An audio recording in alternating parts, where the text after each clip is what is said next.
Before we continue, stay up to date. Join Health Instincts. Tune into your instincts by putting on post notifications so you won't miss a single vid. You want to reduce your body's inflammation.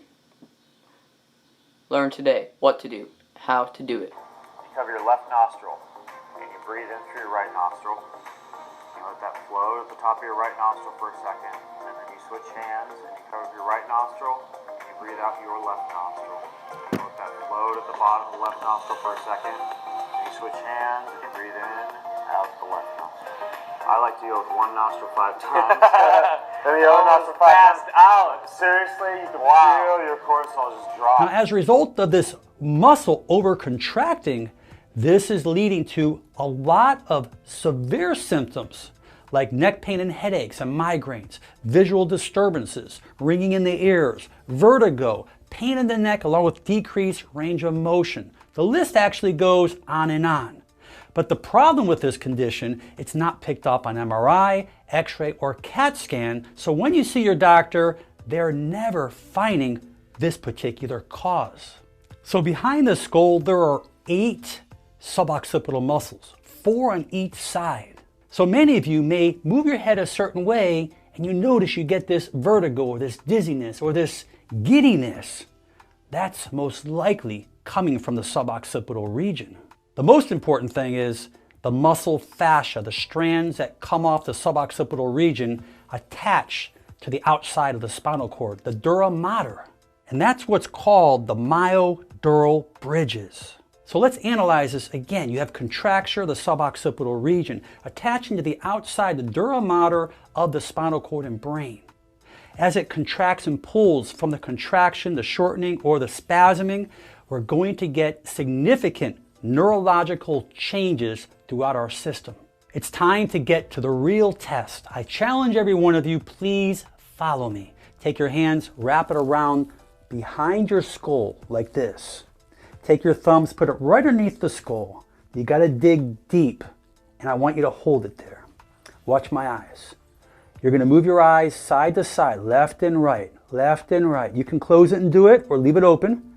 Then go up and down, up and down, up and down, left and right, up and down. Feel those muscles move.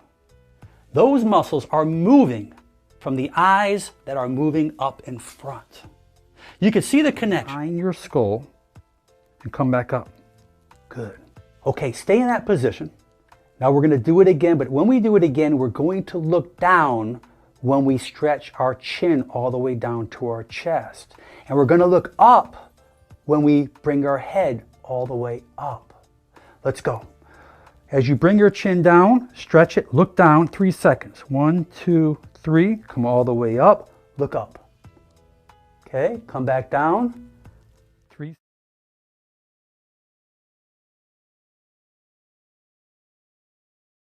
Her skull. And the most important thing is not to mess up your hair. Yeah. Okay, so there's this little ridge right underneath the skull.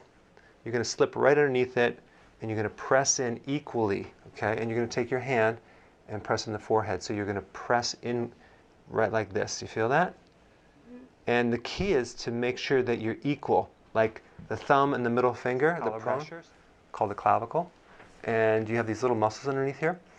No one ever works on these muscles, ever.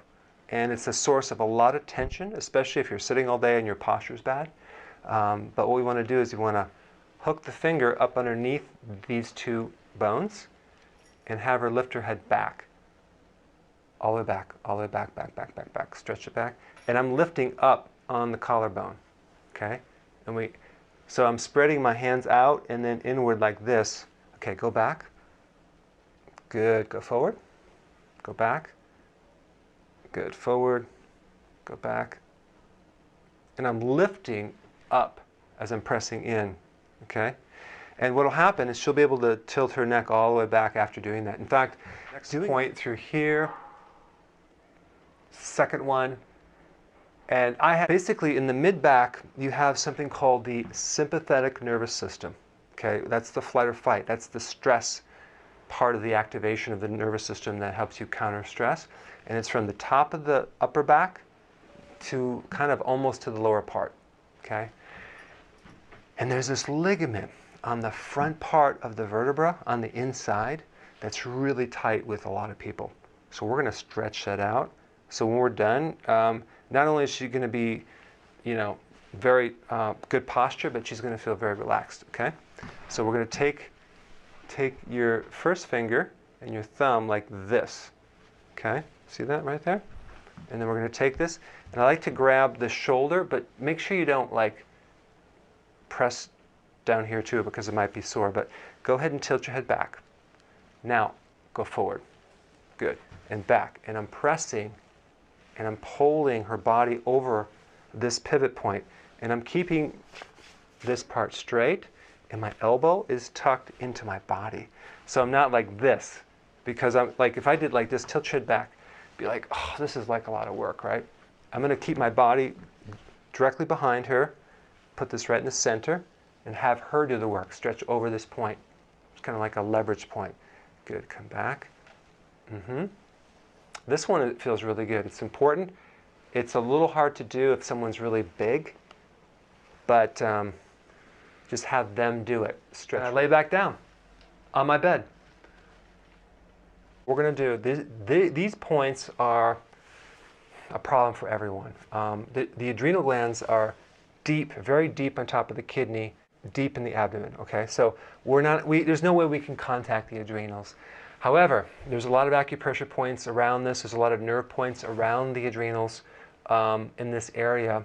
And in Chinese medicine, there's acupressure points that go right along the side. We're going to be kind of tapping into that and releasing a lot of the stress in this area around the adrenals. So her belly button is right here, okay? So we're going to just go right to the right of it, her right, and down about 1 inch, and we're going to press down in here. Now, I'm showing you how to do it on someone else, but we're going to show you how to do it on yourself. So I like to take my thumb and my middle finger again. I'm not flipping you off, and I'm going to press down in here to her tolerance, and I'm actually trying to find some tenderness. This isn't too bad. So if I don't feel any tenderness, I'm going to kind of sneak up a little bit, and I'm going to do all these points up on this line about 1 inch off the midline. Okay, so we're going to come in here, press in here, and I'm going to go to the left and to the right a little bit just to kind of find these stress pockets. Okay, let's see if I can find these. Yeah, she has a couple right here. And then once I find it, I'll just hold it for a little bit until it releases. Do up underneath the clavicle, and your points right through in here. Opposite side, and press on that. Now, if the person has low back pain, what you do is you press on the exact opposite side on the front. Bam, gone. So you want to find out where it's hurt. Hook it on the back of my neck, scoot this down on a tall back chair or the couch. I think this works better than using it on your pillow when you're going to sleep at night, because you're at a certain angle, and you can sit back and just let these points press right into your neck. And there's a sweet spot that you want to hit that you'll just feel like the maximum release of stress, and you'll just want to take a nap. I fell asleep. Sometimes I'll do this on my desk. I'll put my feet up and I'll sit back and I will just like go right out.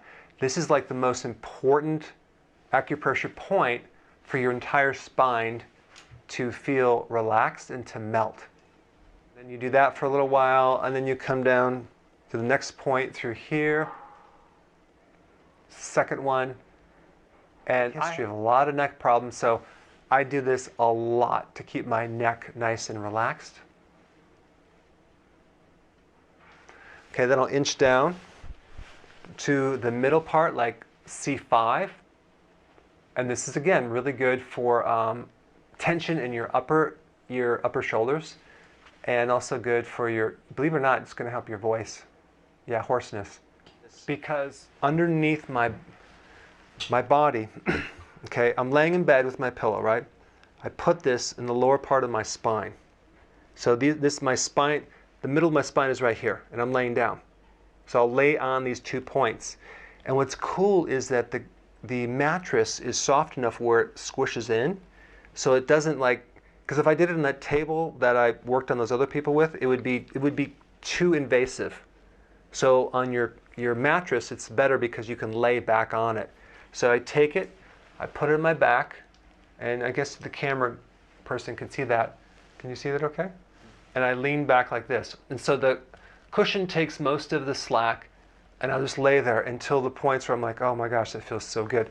I inch it up. And I lay back down on my bed. So I'm like to the left and right side of my spine. I'm going to hit every single vertebra going up. So it's kind of like a wonderful massage. Okay, but with the muscles, you're working on something called the autonomic nervous system back there, and it tends to relax the whole front part as well. So I'll do that point, kind of let it slip down right here, and I can let it slip down and just do this right here. So that way you get your mid back, okay? You can do your neck, do up underneath the clavicle, and your points right through in here. Check our vids below, and remember, each one teach one. Go,